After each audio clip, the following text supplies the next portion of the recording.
welcome back to Pens and Tea for the 9th episode of Tuesday's Tea Time.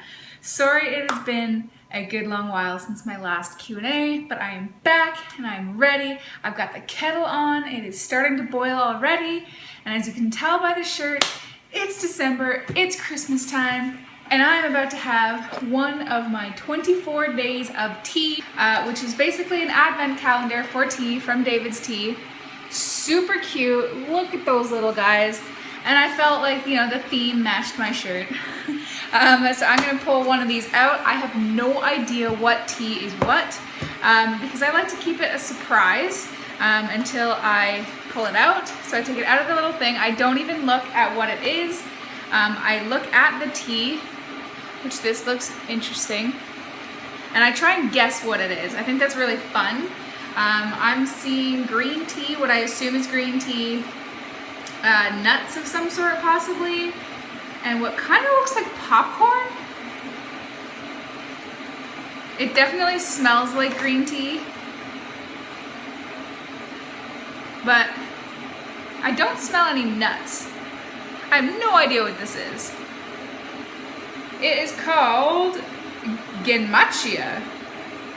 I have no idea. You probably can't read that, it's kind of fuzzy, but it is a green tea, and it looks like I put about 1 to 2 perfect teaspoons into just as hot water for about 3 to 5 minutes. So I'm gonna do that, and I'll be back with my tea and answer some questions.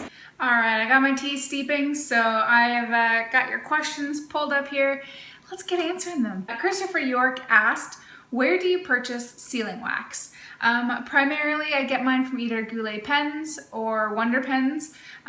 Sometimes I'll find them on Amazon if they're a really good deal. Sometimes, most of the time, at least for the Canadian Amazon, they're actually more expensive to buy there, but every once in a while, you'll find a really good deal. So that's primarily where I get mine.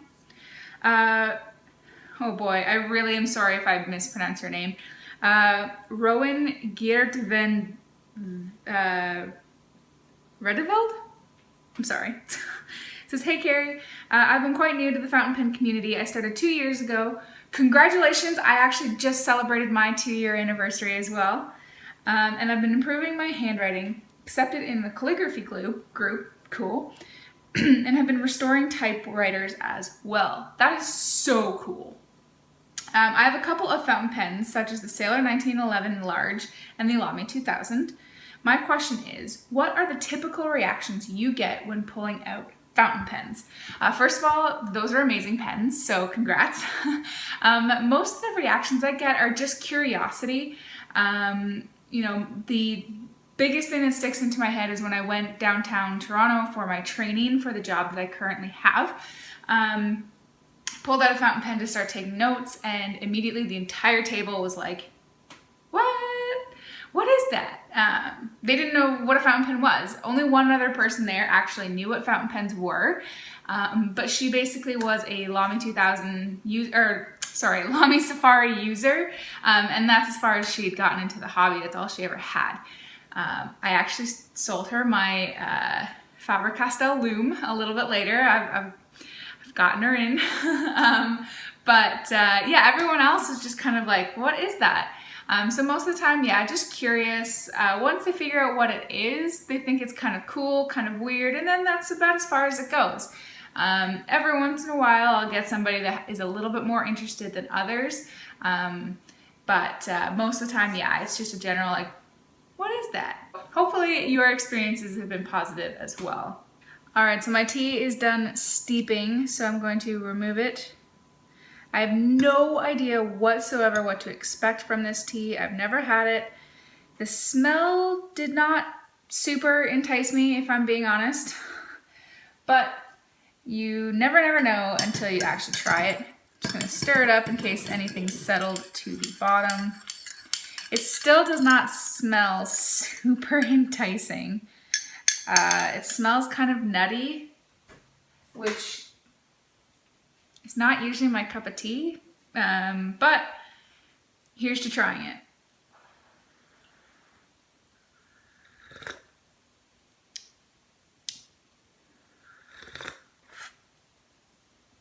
It's really hot. Just off of that first initial sip, I do get a nut flavor. I get kind of a traditional Japanese green tea flavor from it, mixed in with that like nutty element.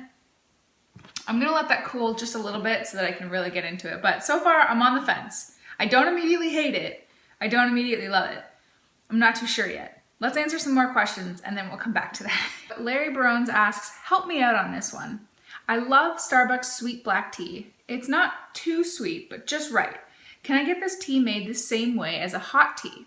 I like iced tea the best, but like to get into hot tea more. And since have taken a liking to black sweet tea, I like to drink it either way if it can be made hot. Absolutely, any tea that you get like iced can be made hot. In fact, all tea when you make it is made hot. One is just poured over ice and cooled. The difference being is that when you drink it hot, I find you may have to add, especially since you said you like sweet black tea, you may have to add more sweetener to it. The vast majority of teas, when you ice them, they lose a bit of their punch. The flavor is a little bit diluted. And so when you don't have to add as much sweet to it because a lot of the bitterness, the sourness, things like that will go away when you ice it. When you have it hot, you get a lot more of the complex flavors than you do when it's iced, which to me I prefer, but it does mean that you have to be aware that you don't want to steep it as long. You may have to add more sweet to it depending on your sweet like tooth of how sweet you want it. And it will taste a little bit different because you're going to get more of those complex flavors. But yes, you definitely can have your tea both hot and cold. There's very, very few teas that can't be made one way or the other. However, like I said, there are some that taste better hot or cold. So feel free to experiment. Just make it hot one time and try it out, and then you can kind of adjust from there. So let me know how that goes.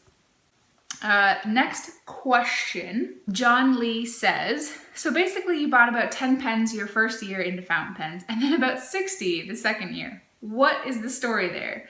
I would say most people buy a lot at the beginning, and then as it seems to be happening to you, your taste changed and basically you desire more expensive pens, so your acquisitions slow down accordingly. So what happened to you? They sped up exponentially, not slowed down. Almost sounds like you had a poor phase, then a rich phase in your life, which, come to think of it, you've been doing fountain pen videos for a year, so you started a year into your hobby. Plus you say you took a year off to travel and you started working again. So in that year you traveled a lot and bought a lot of pens. Boy, you really saved for that year off of work. Yes, I did. That is absolutely the case. My fountain pen experience, like I said, it was a little bit different than other people's. I got into the hobby purely by mistake. So I've told the story a few times, but basically I bought it off of Amazon off of a whim so that I didn't have to pay for shipping one day. So, my foray into the fountain pen experience was a little odd. I didn't know what I was doing. I bought the Pilot Metropolitan. I didn't have good paper. I didn't have good ink. I literally was just using the cartridges. So I had no idea. So my entry into it was slow because I didn't actually have a good first impression. When I first used the Pilot Metropolitan, I thought it was terrible because I was using really shoddy paper. So all of my, every time I would write something, it would just bleed and feather, and it was just terrible. And to be honest, I think it's a miracle that I even decided to push past that and try other things, but because it was bad. But that first year, yeah, I definitely took it a little bit slower.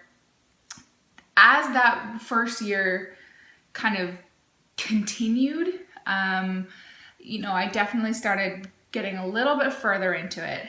But in my mind, spending more than $10 on a pen was still a lot of money because I had come from the ballpoint world where I would literally just bum one off of somebody.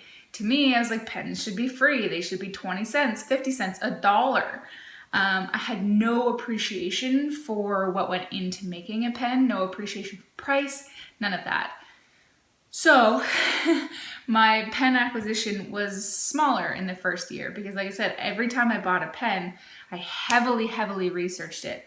And, you know, spending $20, $30, $40 on a pen was just like such a foreign concept. But as that first year started to come to an end and I started transitioning into my second year, you know, now I'm in my third year. Like, I've had my 2-year anniversary of using fountain pens, so now I'm in my third year of life, which, yes, they are slowing down now because you're right, every pen I want now is a couple $100. But yeah, so as I was in the end of the first year into the second year, certainly my appreciation, my realization of value and what I actually liked definitely started to mature. So the concept of spending 20, 30, 40, 50, 60, 70, whatever dollars on a pen really didn't shock me as much as it did originally. So I think that's part of the reason why that second year was a jump for me. But another really big reason why that second year was a jump was because I wanted to try everything. I was really dead set on finding my grail pen, my perfect, I'm going to use this every day, all the time. I just need one pen and that's it. And so I was dead set on finding that pen. So I thought, I'm going to buy up all kinds of pens, and then as soon as I find it, I'm going to sell all of those and just stick with this one, maybe 2 pens. Well, that didn't really happen. As I got into the hobby as well, I realized that there is no such thing as the perfect pen. There's no such thing. People argue about that, I think, all the time in the fountain pen world. I am a true believer of there's no such thing as the 100% perfect pen. So, so I'm just gonna leave it at that. I have sold a good chunk of my pens now at the Toronto Scriptus Pen Show that was in last October. So a lot of the pens that I purchased in my first year and into the second year have been sold. There are still some that I wish to sell, which I am unsure of how to go about doing that. Because I live in Canada, there is not a huge Canadian market for fountain pens. So I'm not sure how to go about selling them. Like, I see people selling them online all the time, like, you know, through eBay or Amazon or Instagram or anything like that. I haven't figured out how I want to do that yet.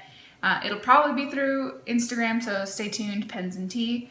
But I just haven't figured out how I want to work, like shipping, money, all that kind of stuff. So if anyone's ever sold anything through Instagram, especially to other countries, let me know how that went, because I'd be interested to know. But yes, so that is why my first year I bought less, my second year I bought much more. Going into my third year, yeah, my acquisitions are definitely becoming more expensive. I do have to save a lot longer for them. You know, taking that year off to travel while still picking up pens traveling, definitely I saved a good deal before I could do that. I mean, I could spend literally a 30-minute video just talking about my travels. I won't, unless you guys want me to, but if you get a chance to take time off and travel, do it. Oh my God, do it. It is the only thing that you will spend money on where you will actually come home richer. I swear. It is just, it changes your perspective, guys. It really, really does. So John, yeah, that is why my experience has been a little bit odd. But yeah. Sorry, I'm in a rambling mood today. This is just, it's gonna be a long one.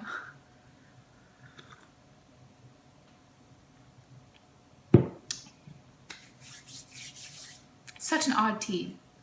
All right, so Labyrinth Rock Gal asked, my question for this week, have you gotten into any antique or vintage pens? I have not, actually. I have used, and I own a pen from like the 80s, which is kind of, but not really antique. I will fully admit I'm a little bit scared to get into the antique world because I know how hot and heavy I am for modern pens and how fast and I went down that rabbit hole. So I'm a little scared to see what happens if I get into vintage pens. Plus, I find that I change my inks like crazy. Like basically every time I go through a cartridge converter, which if I can get through a whole one before I get the urge to change the ink that I have, then I consider that a blessing. Because I like to change it almost on the daily, I swear. And with vintage pens, I know you can't use a lot of inks in your pens, or you have to be very, very careful about the inks that you choose to use in your pens. I like pretty saturated inks. I like it so that when you put the pen to the paper and that ink comes out, it's just like, boom, here I am. I really like a lot of very warm, rich tones. So like, reddish browns, basically I like my ink like I like my tea. So I'm a little nervous to get into vintage because I know that you have to be very careful with the inks that you use, and I don't tend to use a lot of inks that are deemed safe. So I know Waterman, for example, pretty safe across the board. However, I'm not a huge fan of Waterman inks as far as their color pop, their payoff value. Their inks are amazing in the sense that they are used in a lot of vintage pens. They're very safe inks. They do have some nice colors. They're just not super duper saturated the way that I like them. So that's another reason why I haven't gotten into them. Another reason is that I feel like if I'm getting into a vintage pen, I want to be able to try it before I buy it. And on the internet, you obviously can't do that. So the only time you can is when you get into a pen show. And I've only ever been to one pen show. So, and that I primarily wanted to sell off my pens, have the chance to meet you all, and I did pick up a few. But I haven't gotten into them too much. I do really want to get a Parker Vacuumatic. I've been researching those a lot, and I think that might be my first foray into the vintage world, but I haven't quite gotten there, but I probably will. But guys, if you are really into vintage pens, what are your favorite vintage pens? What would you recommend to me as kind of just dipping your toes into the vintage world? So Labyrinth Rockrell, thank you very much for your question. Macro Microbe, he has two questions. One, maybe too personal, so feel free to ignore. What do you do for work? You put in some interesting clues. Frequent new questions, standing up, moving around, some degree of physical labor and bruises. And two, do you drink coffee? Thanks for the vids. I'm gonna answer your second question first because it's really easy. Not really. If I do, it's like a Starbucks latte or something like that. I never make myself a coffee. I just don't enjoy the flavor. The smell I adore. Anytime I'm around coffee, I just sniff it like crazy because it smells amazing. I'm just not a huge coffee fan as far as the flavor goes. So no, I don't really. What do I do for work? Legally speaking, and this is gonna just blow y'all's mind, I'm not really supposed to say. Let's just say, however, there is a reason why this mug is one of my favorites. There you go. Tim K asked, was thinking about getting a Pilot Falcon because of the soft nib. Was wondering if you own one and what your thoughts on it. Tim, yes, I do own one. I do have a review of it as well. So if you check out my backlog, I'll try and remember to put it in the iCard as well. I do have a full review of it. Short, quick notes is I really love it. I own the resin one, so it's a little bit lighter. If you like heavier pens, you may want to look in the metal ones. I really enjoy it. It gives you a subtle line variation. It's not a flex pen, so you can't push it too far, but you do definitely get some decent variation out of it. I have a soft fine, mine in particular, and the fact that I still own it after selling off a bunch of my pens should tell you right there that I do enjoy it. So definitely get one if you're interested. Mel Roner asks, tea question for you. I try to stay away from a lot of sugar and carbohydrates. What would you suggest as the best non-sugar sweetener for tea? Like, I like Splenda in my coffee, but it doesn't seem to work as well in tea. So I was wondering if you had any suggestions. Thanks. So if you don't like traditional sweeteners, one thing I would recommend is to try agave syrup.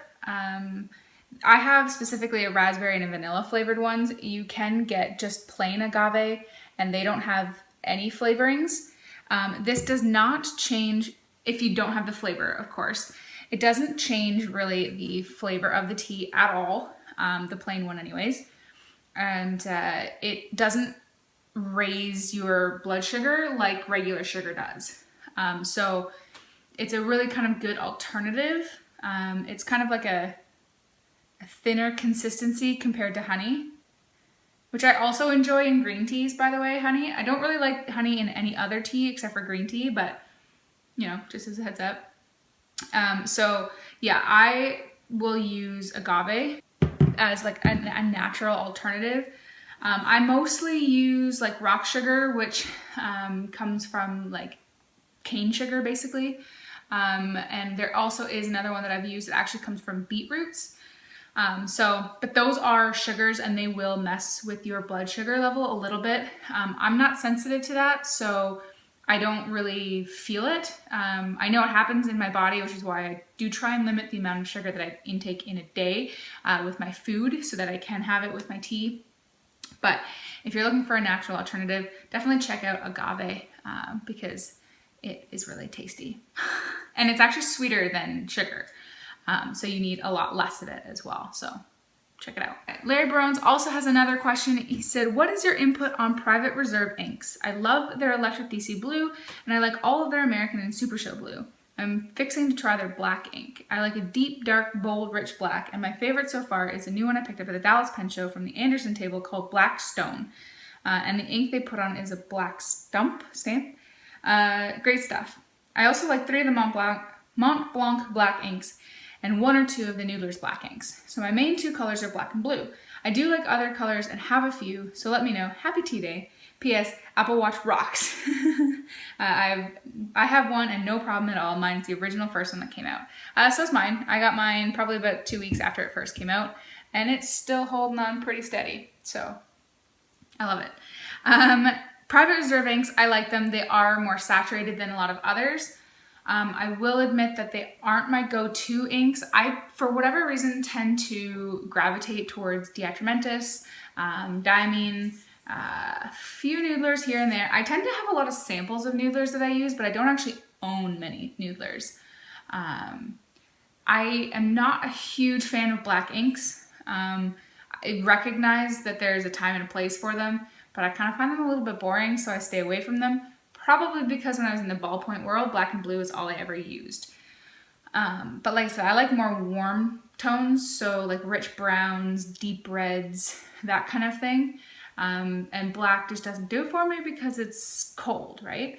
And yeah, if I use a black ink, I want it to be heck saturated. But the problem with that is it makes it so hard to clean. Like I like Platinum's Carbon Black because that is like black.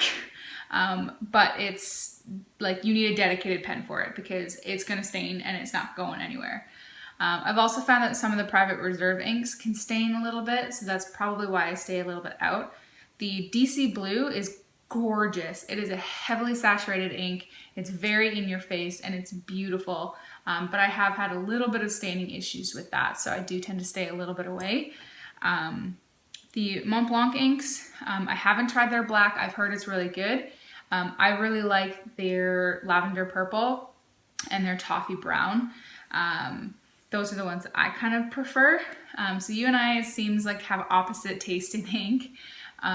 So I'm actually going to throw this one out to the comment section below. Guys, if you have really saturated, heavily dark black inks, what is your preferred ink? And leave it in the comment section below to maybe help Larry out.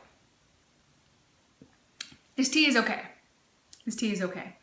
It's a little bit nuttier than I would like, but it's drinkable. I really like the 24 Days of Tea because you get to try so many teas that you wouldn't ordinarily. Like this is a tea I would never try just walking into the store. But This is the third year now that I've had the 24 days of tea, and there always seems to be one tea that I find that I fall in love with. Year 1 was Santa's Secret, year 2 was Nepal Black, and this year, who knows? So we shall see. I'll keep you tuned. But yeah, I really, really am okay with this tea. I don't think I would buy it, but I'm glad that I've tried it. But that wraps up the questions for me, guys, today. Question that I have for you, apart from the other tidbits that I asked. My main question for you guys today, for, the question of the video is, since it is, the holiday season, also shout out to Doctor Who and the, Whovians from Dr. Seuss's The Grinch.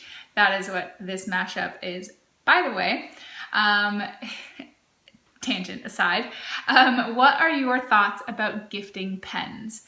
To those that have never used fountain pens, do you think that giving a fountain pen as a gift is a good idea? Or do you only give fountain pen gifts to somebody who has used it before? Do you think that giving a pen is too difficult because everyone has different choices, different, preferences?